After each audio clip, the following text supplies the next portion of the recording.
Hello everyone, welcome to learning book. Learning book पे आप सभी का स्वागत है। लर्निंग बुक के इस वीडियो में हम 9 जून और 10 जून के करंट अफेयर के महत्वपूर्ण प्रश्नों को कवर करेंगे। आइए फिर बिना विलंब किए शुरुआत करते हैं अपने पहले प्रश्न के साथ। आज का पहला प्रश्न है, मानव संसाधन विकास मंत्रालय के साथ किस मंत्रालय ने संयुक्त रूप से छात्रों के लिए तुलिप नाम से इंटर्नशिप कार्यक्रम की शुरुआत की है। तुलिप इंटर्नशिप कार्यक्रम जो है ये दो मंत्रालयों का संयुक्त इंटर्नशिप कार्यक्रम है। एक मंत्रालय है मानव संसाधन विकास मंत्रालय और दूसरा है आवास एवं शहरी मामलों का मंत्रालय। ये दो मंत्रालय मिलकर तुलिप कार्यक्रम की शुरुआत की। तुलिप का फुल फॉर्म क्या है इसको देखेंगे, the urban learning internship programme. मैं फिर से रिपीट कर रहा हूँ तुलिप के फुल फॉर्म को, the urban learning internship programme.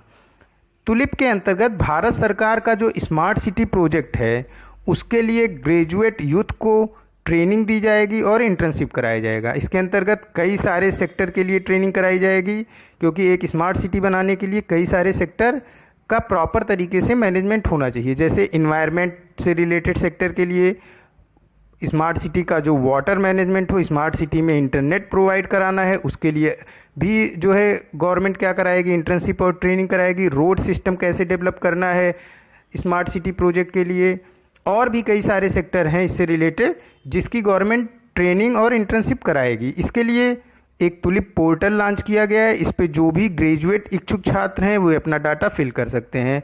फिर गवर्नमेंट उनको उनके जिस सब्जेक्ट से उन्होंने ग्रेजुएट किया है उसके हिसाब से उनको ट्रेनिंग देगी और उनका इंटर्नशिप कराएगी, जिससे कि वो गवर्नमेंट की हेल्प कर सकें स्मार्ट सिटी को विकसित करने में। गवर्नमेंट ने 2025 तक 1 करोड़ लोगों को इंटर्नशिप कराने का टारगेट रखा है। इस स्कीम को, ये जो तुलिप स्कीम है, इस स्कीम को फाइनेंस मिनिस्टर निर्मला सीतारमण ने जब 2020 और 21 का बजट घोषित कर रही थी तो उसमें इन्होंने इस स्कीम को एस्पिरेशनल इंडिया थीम के साथ अनाउंस किया था। हमारे एचआरडी मिनिस्टर रमेश पोखरियाल निशंक हैं और आवास एवं शहरी मामलों के मंत्री हमारे हरदीप सिंह पुरी हैं। नेक्स्ट क्वेश्चन है, वंदे भारत मिशन के तहत नागरिक उड्डयन मंत्रालय और विदेश मंत्रालय के साथ कौशल विकास और उद्यमिता मंत्रालय द्वारा शुरू किए गए कौशल मानचित्रण का नाम बताइए। देखिए, कौशल मानचित्रण का जो नाम है ये है स्वदेश। इसको स्वदेश, अभी इसको और समझेंगे, पहले ये समझ लेते हैं स्वदेश कितने मंत्रालयों का स्कीम है, ये कितने मंत्रालयों द्वारा इसमें कार्य किया जा रहा है। स्वदेश के लिए नागरिक उड्डयन मंत्रालय और फॉरेन मतलब कि विदेश मंत्रालय, कौशल विकास और उद्यमिता मंत्रालय, ये तीनों मंत्रालय मिलकर कार्य कर रहे हैं एक कौशल मानचित्र बनाने के लिए। इसको समझते हैं। देखिए, लॉकडाउन के दौरान जो कई सारे लोग अलग अलग देशों में फंसे थे, कई सारे लोग हमारे इंडियंस जो अपने ही देश में फंसे थे, तो जो इंडियंस अपने देश नहीं यानी कि इंडिया के बाहर किसी अन्य देश में फंसे थे तो उनको भारत वंदे भारत मिशन के तहत फ्लाइट के जरिए इंडिया में वापस ला रही थी इंडियन गवर्नमेंट। समुद्र सेतु, जो जैसे मालदीव में जो फंसे थे उनको समुद्र के रास्ते से इंडिया वापस लाया जा रहा था। समुद्र सेतु कार्यक्रम के अंतर्गत समुद्र सेतु जो ये लॉन्च किया था गवर्नमेंट ने, ये उन लोगों के लिए जो मालदीव में फंसे थे उनको समुद्र सेतु यानी कि समुद्र के रास्ते से भारत वापस लाया जा रहा था। और श्रमिक एक्सप्रेस भारत सरकार ने चलाया था। जो श्रमिक जो है किसी अन्य राज्य के हैं और लॉकडाउन के दौरान किसी अन्य राज्य में फंस गए थे, उनको उनके गृह राज्य में पहुंचाने के लिए श्रमिक एक्सप्रेस चलाया था। यानी कि ट्रेन, फ्लाइट और समुद्र तीनों रास्तों से भारत के जो भी नागरिक किसी अन्य देश में या फिर अपने ही देश में किसी अन्य जगह पे लॉकडाउन के दौरान फंसे थे उनको वापस लाया जा रहा था। अब क्या हुआ कि जो नागरिक उड्डयन मंत्रालय है, जो वंदे भारत मिशन के तहत जो भी नागरिक किसी अन्य देश से भारत में लाए गए उनका एक डेटाबेस रेडी किया जा रहा है। और फिर मतलब डेटाबेस रेडी किया जा रहा है कि वो दूसरे देश में किस कार्य को करते थे और वहाँ पे उनको कितनी अर्निंग होती थी, और फिर उनको देश की कंपनियों और अपने देश में ही जो फॉरेन कंपनियां हैं उनके लिए उनका डाटा उपलब्ध कराया जाएगा, ताकि उनको उनकी प्रतिभा के अनुसार उनके काम को अपने ही देश में उपलब्ध कराया जा सके। इसीलिए स्वदेश नाम के साथ जो है ये मिशन लॉन्च किया है नागरिक उड्डयन मंत्रालय, विदेश मंत्रालय और कौशल विकास उद्यमिता मंत्रालय ने। स्वदेश के साथ ही साथ वंदे भारत, समुद्र सेतु, श्रमिक एक्सप्रेस को भी ध्यान रखना है। जैसे स्वदेश मिशन किसने लॉन्च किया? स्वदेश मिशन तो ये है कि जो वंदे भारत मिशन के तहत भारत में लाए जा रहे हैं उनके स्किल, उनकी जो परिपक्वता है, उनका जो खुद का प्रतिभा है, उसके अनुसार उनके डेटा को रेडी किया जाए और उनकी प्रतिभा के अनुसार उनको भारत में ही काम उपलब्ध कराया जाए। तो स्वदेश एक ये हो गया। फिर वंदे भारत मिशन के तहत भारत सरकार ने जो दूसरे देशों में जो भारत के नागरिक फंस गए थे उनको फ्लाइट के जरिए भारत ले आई थी इंडियन गवर्नमेंट। समुद्र सेतु, मालदीव में जो फंसे हुए थे भारतीय लॉकडाउन के दौरान, उन्हें समुद्र के रास्ते भारत वापस लाया गया था। श्रमिक एक्सप्रेस से क्या किया था इंडियन गवर्नमेंट ने, जो भारत में ही किसी अन्य राज्यों में श्रमिक फंस गए थे, वो अपने गृह राज्य में नहीं थे, उनको श्रमिक एक्सप्रेस के जरिए उनके गृह राज्य में जो है वापस लाया गया। और ये मतलब मैंने आपको क्या क्या बताया, वंदे भारत, समुद्र सेतु और श्रमिक एक्सप्रेस के साथ ही साथ स्वदेश क्या है, स्वदेश एक कौशल मानचित्रण है। कौशल मानचित्रण में इसकी वंदे भारत मिशन के तहत जिन लोगों को दूसरे देशों से अपने देश में भारत सरकार ले आई, जो कि भारत के ही नागरिक थे, उनके अंदर कौन सा कौशल है, उसको एक डेटाबेस रेडी किया जाएगा ताकि उनके कौशल के हिसाब से उनको यहाँ पे रोजगार उपलब्ध कराया जा सके भारत में ही। तो ये चारों चीज़ आप याद रखेंगे और आने वाले एग्जामों में इससे मिनिमम 2 क्वेश्चन आएगा ही आएगा। नेक्स्ट क्वेश्चन देखते हैं। उस मिसाइल पार्क का क्या नाम है जो INS कलिंगा में स्थापित की जा रही है? इसकी हाल ही में आधारशिला रखी गई है। INS का फुल फॉर्म होता है Indian naval ship. Indian naval ship INS Kalinga में अग्निप्रस्थ नाम से मिसाइल पार्क की स्थापना की जा रही है। अग्निप्रस्थ नाम से ऑप्शन सी करेक्ट हो जाएगा। इसकी आधारशिला रखी हमारे कमांडर राजेश देवनथ ने इसकी आधारशिला रखी। साथ ही साथ इस पार्क में 2 मेगावाट सोलर फोटोवोल्टिक प्लांट की भी आधारशिला हमारे वाइस एडमिरल अतुल कुमार जैन ने रखी। और अभी हाल ही में क्या हुआ है कि दक्षिणी नौसेना कमान ने अपने नेवल डॉकयार्ड पर जाने से पहले नेवल स्टाफ के लिए अल्ट्रा वायलेट सैनिटेशन वे की स्थापना की। यानी कि ये क्वेश्चन अभी मैं आपको पहले करा चुका हूँ कि अल्ट्रा वायलेट सैनिटेशन वे की स्थापना किसने की? अल्ट्रा वायलेट सैनिटेशन वे की स्थापना की दक्षिणी नौसेना कमान ने। और जो है और कौन सा क्वेश्चन है, ईस्टर्न नेवल कमान का जो हेडक्वार्टर है ये कहाँ पे है? ये विशाखापट्टनम में है। और नेशनल सोलर मिशन के अधीन इंडियन गवर्नमेंट क्या कार्य कर रही है? ये इनका एक टारगेट है कि 100 गीगावाट सोलर पावर को अचीव करना चाह रही है इंडियन गवर्नमेंट 2022 तक। 100 गीगावाट सोलर पावर को अचीव करना चाह रही है इंडियन गवर्नमेंट 2022 तक। उसी के तहत इस मिसाइल पार्क में एक सोलर फोटोवोल्टिक प्लांट की भी आधारशिला रखी, जिसे रखा हमारे वाइस एडमिरल अतुल कुमार जैन ने। हमारे चीफ ऑफ नेवल स्टाफ कौन है? ये हैं एडमिरल करमवीर सिंह। तीनों सेनाओं का जो हेडक्वार्टर है वो नई दिल्ली में है। भारत के रक्षा मंत्री राजनाथ सिंह हैं। तो INS कलिंग की स्थापना किस नाम से की जा रही है? जो मिसाइल पार्क है INS कलिंग में, ये की जा रही है अग्निप्रस्थ नाम से। नेक्स्ट क्वेश्चन है, नवीन और नवीकरणीय ऊर्जा मंत्रालय ने संसाधनों को साझा करके 140 से अधिक देशों की अक्षय ऊर्जा को जोड़ने के लिए one sun one world grid का प्रस्ताव रखा है। वर्तमान में अक्षय ऊर्जा मंत्री कौन है? हमारे वर्तमान में अक्षय ऊर्जा मंत्री राजकुमार सिंह हैं। इसको समझते हैं कि ये क्या है। देखिए, one sun one world one grid, ये क्या है कि देखिए जो सूर्य है ये मतलब कि पूरे विश्व को एक साथ नहीं रोशन करता है। तो इसी के लिए 140 देश इस पर सहमत हैं कि वन सन वन वर्ल्ड, यानी कि अभी जैसे इंडिया में सूर्य अस्त है तो किसी देश में सूर्योदय होगा, तो वहाँ से सोलर एनर्जी जो बनाई जा रही है उसका ट्रांसमिशन इंडिया में भी हो सके। और फिर जब इंडिया में सूर्योदय हो, किसी अन्य देश में सूर्य अस्त हो, तो उसका ट्रांसमिशन उस देश में भी हो सके। इसी को one sun one world one grid नाम से लॉन्च किया जा रहा है। इसमें क्या होगा कि जिस देश में, इसमें 140 से अधिक देश हैं और ये सारे देश कहाँ के हैं? वेस्ट एशिया और साउथ ईस्ट एशिया के देश हैं। और इसमें उन देशों को पहले क्या होगा कि इसका मेन एम ये है कि जहाँ पे सनलाइट होगी वहाँ से सोलर एनर्जी ट्रांसमिट की जाएगी, जहाँ पे सनलाइट नहीं होगी। भारत जो है पहले से ही इंटरनेशनल सोलर अलायंस बनाया है। इंटरनेशनल सोलर अलायंस का मुख्यालय गुरुग्राम हरियाणा में है।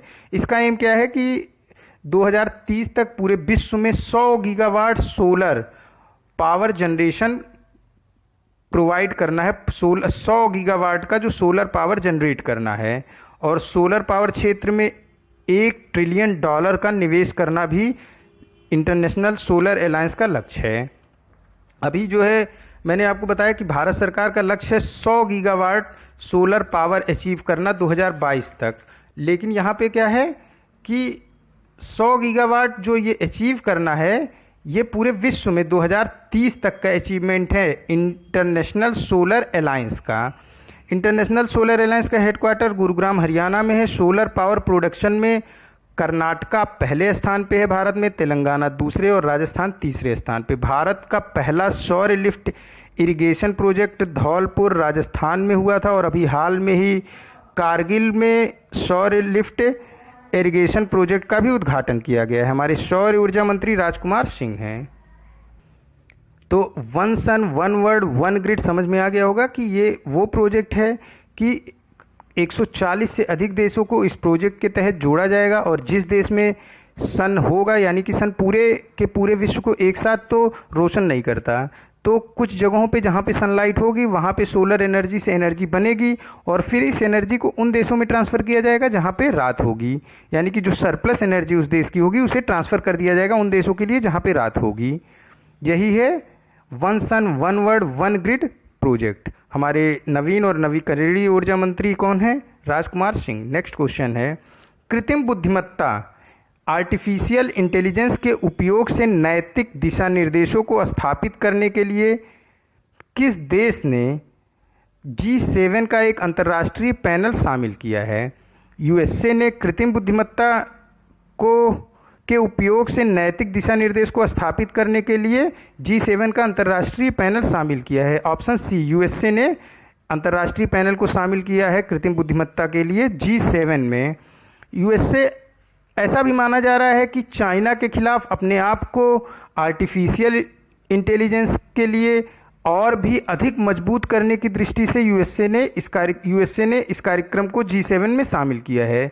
जो G7 है यानी कि ग्रुप 7, ये 7 बड़ी अर्थव्यवस्था है पूरे विश्व की। ये 7 बड़ी अर्थव्यवस्था में उन देशों की अर्थव्यवस्था है जो पूरे विश्व में अच्छी अर्थव्यवस्था की है, इकोनॉमी जिनकी अच्छी है। Canada, France, Germany, Italy, Japan, United kingdom और यूएसए, ये 7 देश G7 के मेंबर्स हैं। और अंतर्राष्ट्रीय पैनल में जो शामिल हुआ है आर्टिफिशियल इंटेलिजेंस के उपयोग से नैतिक दिशा निर्देश को स्थापित करने के लिए, ये है संयुक्त राज्य अमेरिका यानी कि United state of America. Next question है, नाबार्ड ने हाल ही में फाइनेंशियल ईयर 2021 के लिए किस राज्य को 1050 करोड़ रुपए की विशेष तरलता सुविधा दी गई है? नाबार्ड द्वारा जो ये सुविधा दी गई है, विशेष तरलता सुविधा 1050 करोड़ रुपए की, ये दी गई है वेस्ट बंगाल को। इस तरलता सुविधा से किसान और गरीब लोगों को लाभ पहुंचाने के उद्देश्य से ये वेस्ट बंगाल को दी गई है नाबार्ड द्वारा। विशेष तरलता सुविधा क्या है? जैसे आरआरबी यानी कि रीजनल रूरल बैंक, ग्रामीण बैंक और जिला सहकारी बैंक के संसाधन को बढ़ाना, जिससे कि ये बैंक किसान और गरीबों को अधिक से अधिक ऋण देने में सक्षम हो सकें, इसी को विशेष तरलता सुविधा कहते हैं। लॉकडाउन के दौरान लोगों को जेब में पैसे आए, इसके लिए नाबार्ड ने लोन को बढ़ाने के लिए आरआरबी और सहकारी बैंक जो कि वेस्ट बंगाल के हैं, उनको अधिक से अधिक संसाधन, अधिक से अधिक पैसे को दे रही है, जिससे ये लोग किसान और गरीबों को अधिक से अधिक ऋण दें और ये अधिक से अधिक पैसे को खर्च करें, जिससे जो कि इकोनॉमी डाउन हो रही है वो फिर से नॉर्मल हो। इसीलिए क्या है कि लोगों की जेब में पैसे आएंगे तो ये पैसे मार्केट में खर्च किए जाएंगे, और जब मार्केट में पैसे खर्च होंगे तो इकोनॉमी जो डाउन जा रही है कोविड-19 पैंडमिक लॉकडाउन की वजह से, वो धीरे धीरे ग्रो करेगी। नाबार्ड का फुल फॉर्म क्या है? National bank for agriculture and rural development. इसका हेडक्वार्टर मुंबई महाराष्ट्र में है। इसके चेयरमैन अभी नए नए बने हैं जिनका नाम है गोविंदा रजूलू चिंटाला। वेस्ट बंगाल की कैपिटल कोलकाता है, यहाँ के मुख्यमंत्री ममता बनर्जी है और जगदीप धनखड़ यहाँ के गवर्नर हैं। नेक्स्ट क्वेश्चन है, राष्ट्रीय सांख्यिकी कार्यालय नेशनल स्टैटिस्टिक्स ऑर्गेनाइजेशन के आंकड़ों के अनुसार 2019-20 में भारत का जीडीपी विकास कितना है?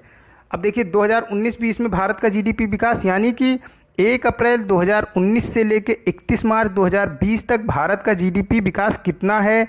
नेशनल स्टैटिस्टिक्स ऑर्गेनाइजेशन राष्ट्रीय सांख्यिकी कार्यालय के अनुसार, राष्ट्रीय सांख्यिकी कार्यालय के अनुसार फाइनेंशियल ईयर 2020 में भारत की जीडीपी का जो ग्रोथ है वो 4.2% है, ऑप्शन डी 4.2%। और अगर अंतिम तिमाही देखें यानी कि जनवरी फरवरी मार्च जो चौथी तिमाही है, इसमें भारत का जो जीडीपी का ग्रोथ था ये सिर्फ 3.1% था एनएससी के अनुसार। देखिए पूरे साल को 4 तिमाही में बांटा जाता है और अलग अलग तिमाही की यानी कि 12 महीने होते हैं एक साल में, तो इनको 4 पार्ट में डिवाइड किया जाता है 3-3 महीने के। तो लास्ट तिमाही जो होती है ये जनवरी टू मार्च होती है, फाइनेंशियल ईयर की बात हो रही है, तो जनवरी टू मार्च ये लास्ट तिमाही होती है। इसमें जो भारत का जीडीपी ग्रोथ था यानी कि जनवरी 2020 से मार्च 2020 तक ये सिर्फ 3.1% था, जबकि राष्ट्रीय सांख्यिकी कार्यालय के अनुसार जो पूरे फाइनेंशियल ईयर 2020 के लिए यानी कि 1 अप्रैल 2019 से 31 मार्च 2020 के लिए भारत की जीडीपी का विकास दर जो थी वो 4.2% थी।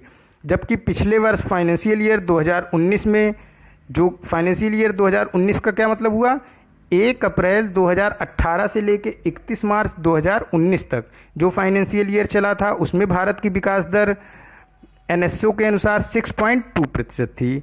Minister of statics and programme implementation के हमारे मंत्री हैं राव इंद्रजीत सिंह।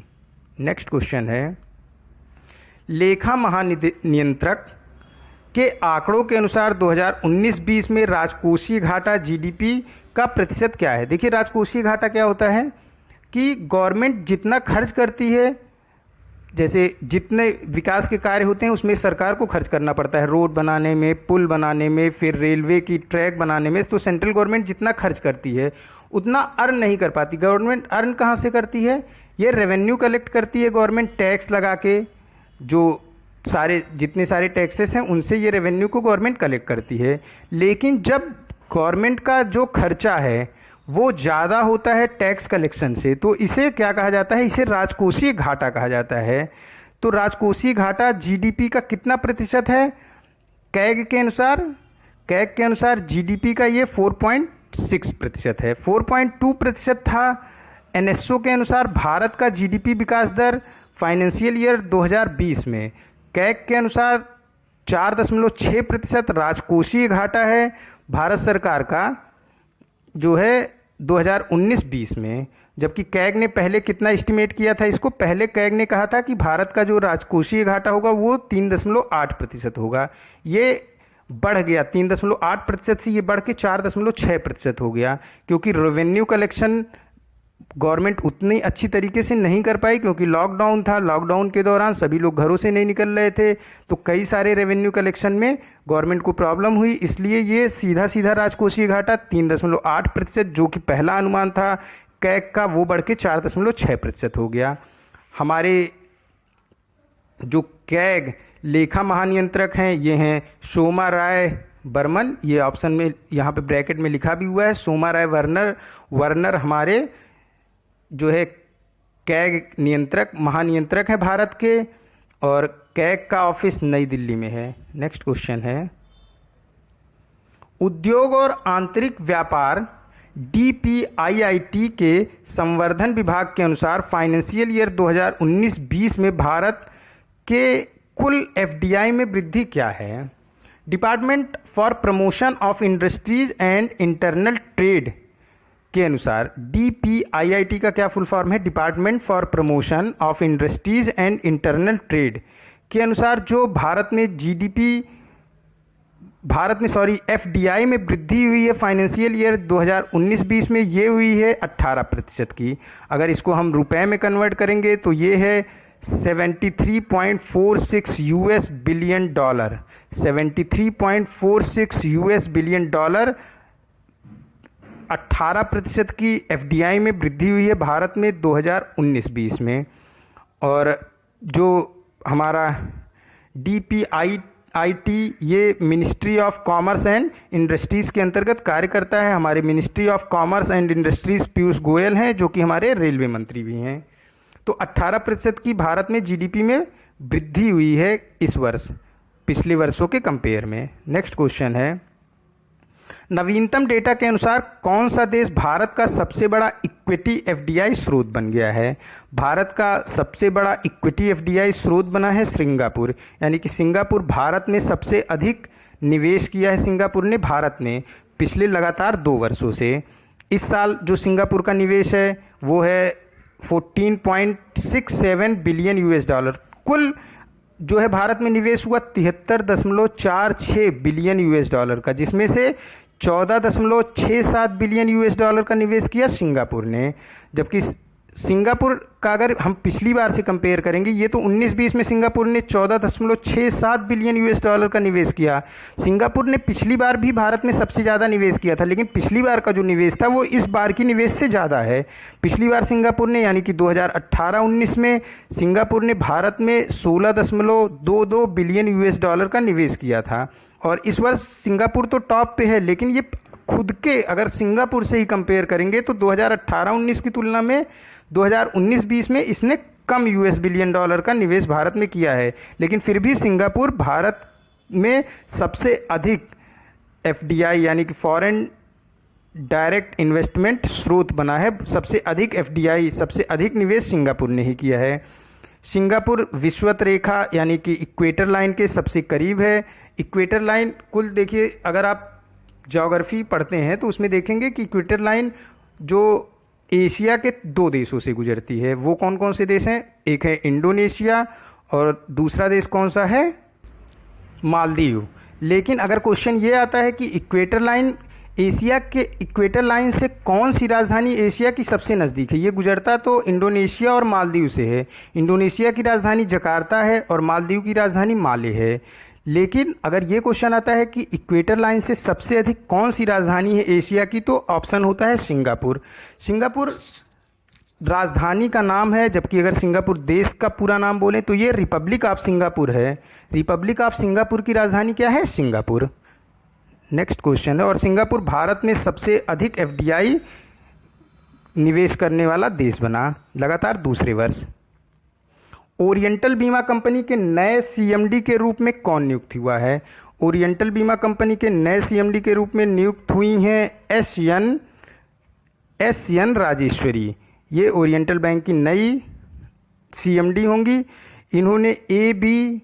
गिरिजा कुमार को रिप्लेस किया है। ए.बी. गिरिजा कुमार की उम्र 60 वर्ष हो गई है और वो रिटायर हो गए हैं। उनकी जगह पे अब कौन बन गया है? ओरिएंटल बीमा कंपनी के नए सीएमडी ये हैं एस.एन. राजेश्वरी। एलआईसी के नए चेयरमैन हैं M R. Kumar.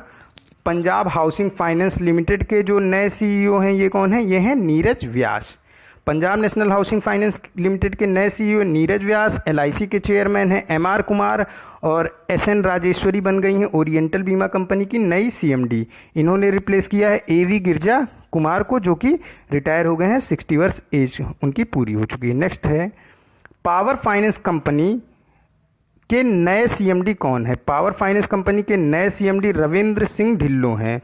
Ravindra Singh Dhillon power finance company के नए सीएमडी हैं। पावर फाइनेंस कॉरपोरेशन है, ना कि कंपनी। पावर फाइनेंस, मैं फिर से रिपीट कर रहा हूँ, पावर फाइनेंस कॉरपोरेशन के नए सीएमडी हैं Ravindra Singh Dhillon. Power finance corporation ये भारत सरकार की एक कंपनी है जो कि बिजली उत्पादन का कार्य करती है। अभी हाल ही में पावर फाइनेंस कंपनी ने मध्य प्रदेश सरकार के साथ समझौते के तहत नर्मदा बेसिन कंपनी के साथ 22,000 करोड़ रुपए की जल विद्युत परियोजना बना रही है, जिससे मध्य प्रदेश में पूरा 225 मेगावाट बिजली का उत्पादन होगा। ये क्वेश्चन आपको कराया जा चुका है कि power finance company Madhya Pradesh government के साथ समझौते के तहत नर्मदा बेसिन कंपनी के साथ 22,000 करोड़ रुपए की हाइड्रोलिटिक इलेक्ट्रिक परियोजना बना रही है और इससे मध्य प्रदेश को 225 मेगावाट बिजली का उत्पादन होगा। नेक्स्ट क्वेश्चन है, Ravindra Singh Dhillon power finance company के नए सीएमडी हैं। वाणिज्य और उद्योग मंत्री पीयूष गोयल ने हाल ही में निर्यात पर डिजिटल शिखर सम्मेलन में भाग लिया। आयोजन किसने किया? जबकि मतलब कि देखिए, ये आयोजन 2 लोगों ने मिलकर किया, 2 संस्थानों ने मिलकर किया। एक है कन्फेडरेशन ऑफ इंडियन इंडस्ट्रीज यानी कि भारतीय उद्योग परिसंघ, और दूसरा है EXIM bank, export import bank. Export import bank और भारतीय उद्योग परिसंघ ने मिलकर ये डिजिटल शिखर सम्मेलन का आयोजन किया। इसमें ये देखा गया कि इसमें इस बात पे परिचर्चा की गई कि लॉकडाउन के दौरान जो भारत का एक्सपोर्ट था, जो भारत विदेशों में सामान को भेजता था, ये 99% तक घट गया था। और इसी पे चर्चा की गई कि कैसे इसको और बढ़ाया जाए। हमारा एक्सपोर्ट इंपोर्ट बैंक क्या करता है, ये भारत में जो विदेश सामान जाते आते हैं उनके लिए जो करेंसी का एक्सचेंज होता है, ये काम करता है भारत का export import bank.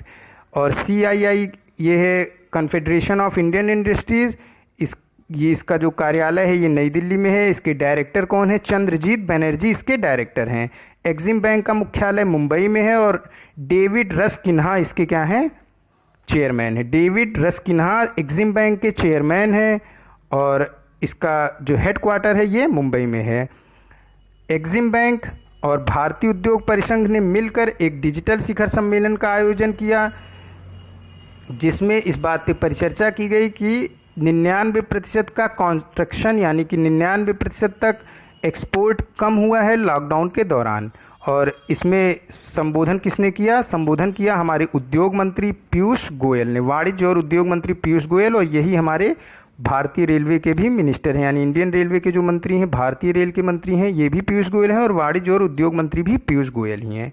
Next question है, आनंद आधारित वन परिस्थितिकी सुरक्षा फॉरेस्ट इकोसिस्टम सेफ्टी के साथ साझेदारी में कोस्ट इंडिया नाम का डैशबोर्ड लॉन्च करने वाले सोर्स का नाम बताइए। देखिए, कोस्ट इंडिया डैशबोर्ड जो लॉन्च किया है इसे 2 संस्थाओं ने मिलकर किया है। देखिए, संस्था कहिए या फिर 2 तरीके की अलग अलग ऑर्गेनाइजेशन ने मिलकर किया है। देखिए, एक तो भारत वेधशाला, ऑप्शन डी भारत वेधशाला, और वन परिस्थितिकी सुरक्षा, इन दोनों ने मिलकर कोस्ट इंडिया लॉन्च किया। कोस्ट इंडिया क्या है, CO से होगा कोविड, A से होगा action support group. COAST India का फुल फॉर्म है कोविड एक्शन सपोर्ट ग्रुप, यानी कोस्ट का अगर सिर्फ फुल फॉर्म देखा जाए तो ये कोविड एक्शन सपोर्ट ग्रुप है। कोस्ट इंडिया लॉकडाउन के दौरान फंसे हुए प्रवासी आबादियों को तत्काल सुरक्षित स्थान अथवा उनके गृह जनपद तक पहुंचाने के उद्देश्य से एक साथ कार्य कर रहा है।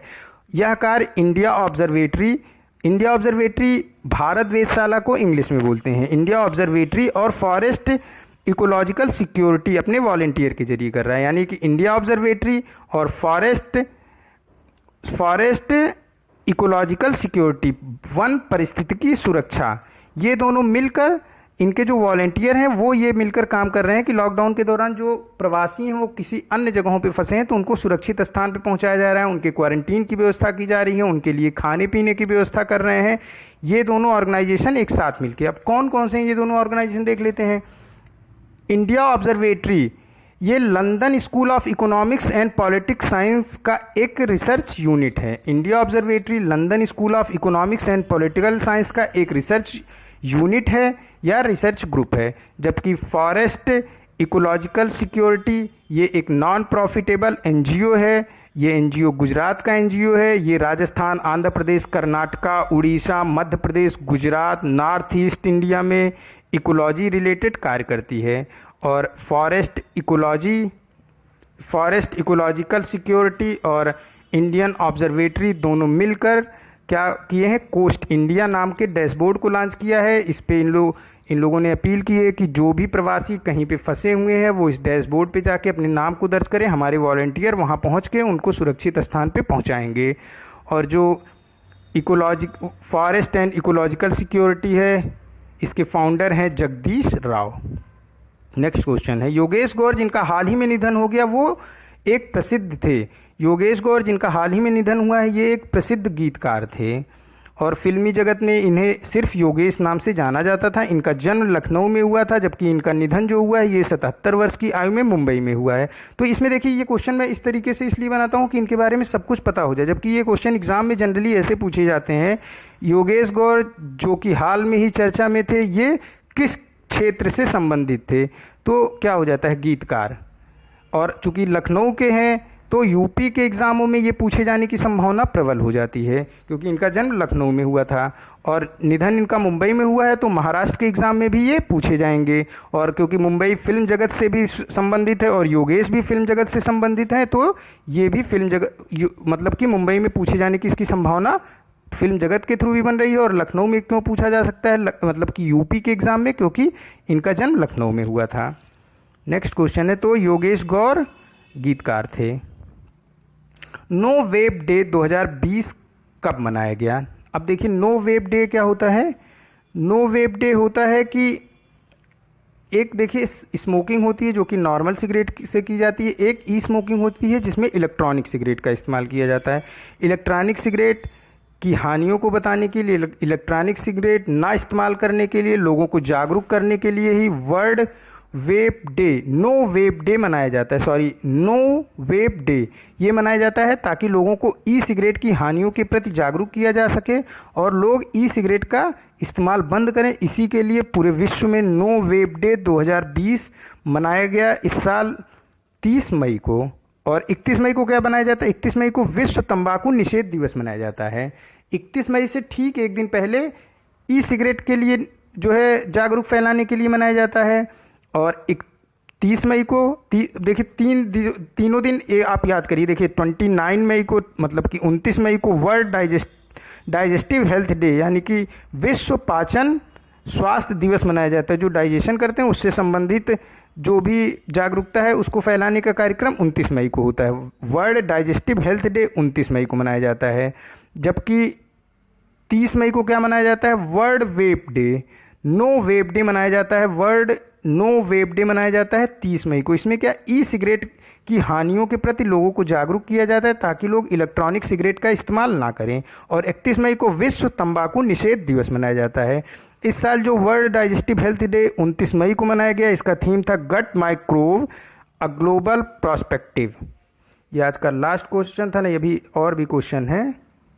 मुंबई स्थित नाबार्ड के वर्तमान अध्यक्ष कौन है?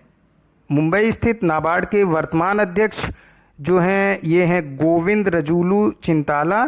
इन्होंने किसको रिप्लेस किया? इन्होंने रिप्लेस किया हर्ष कुमार भानवाल को। ये अभी नए रिप्लेस हुए हैं। हर्ष कुमार भानवाल अभी पिछले मंथ तक नाबार्ड के अध्यक्ष थे, लेकिन गोविंद रजूलू चिंताला अब बन गए हैं नाबार्ड के अध्यक्ष। इन्होंने रिप्लेस किया हर्ष कुमार भानवाल को। तो ये याद होना चाहिए क्योंकि ये पूछा जा सकता है आगे आने वाले किसी भी एग्जाम में, क्योंकि ये भी जल्दी का ही रिप्लेसमेंट है। तो नाबार्ड का मुख्यालय कहाँ है? ये मुंबई में है। और जो है गोविंद रजूलू चिंताला इसके नए अध्यक्ष हैं। नाबार्ड का कार्य क्या है? ये कंट्रोलिंग बैंक है किसका? आरआरबी यानी कि रूरल बैंक का और जिला सहकारी बैंकों का। नेक्स्ट क्वेश्चन है, राष्ट्रीय सौर मिशन के तहत भारत सरकार किस वर्ष तक 100 गीगा सौर ऊर्जा प्राप्त करने की योजना बना रहा है? भारत सरकार 100 गीगावाट की जो सौर ऊर्जा प्राप्त करने की योजना बना रहा है, ये 2022 तक है भारत सरकार का लक्ष्य। भारत सरकार चाह रही है कि इंडियन गवर्नमेंट जो नेशनल सोलर मिशन है इसके तहत 100 गीगावाट सोलर पावर को अचीव करना चाह रही है 2022 तक। सोलर पावर अचीव करने से क्या होगा कि जो जीडीपी है इसमें ग्रोथ होगी और हमको 1 यूनिट जीडीपी ग्रोथ करने में कम ऊर्जा का खर्च करना पड़ेगा, क्योंकि सोलर पावर ये नेचुरल तरीके से ऊर्जा मिलेगी, इसे हम लाइट में कन्वर्ट करेंगे और इस लाइट से जब इलेक्ट्रिसिटी बनेगी, वो इलेक्ट्रिसिटी से जब फैक्ट्रियाँ चलेंगी तो कम पैसे में ही 1 जीडीपी की वृद्धि होगी। तो भारत सरकार का क्या मिशन है? भारत सरकार का ये मिशन है, राष्ट्रीय सौर मिशन के तहत भारत सरकार 100 गीगावाट की ऊर्जा प्राप्त करना चाह रहा है वर्ष 2022 तक। ये आज का लास्ट क्वेश्चन था। मिलते हैं नए करंट अफेयर के साथ नेक्स्ट वीडियो में। Keep study on learning book. Thank you for watching this.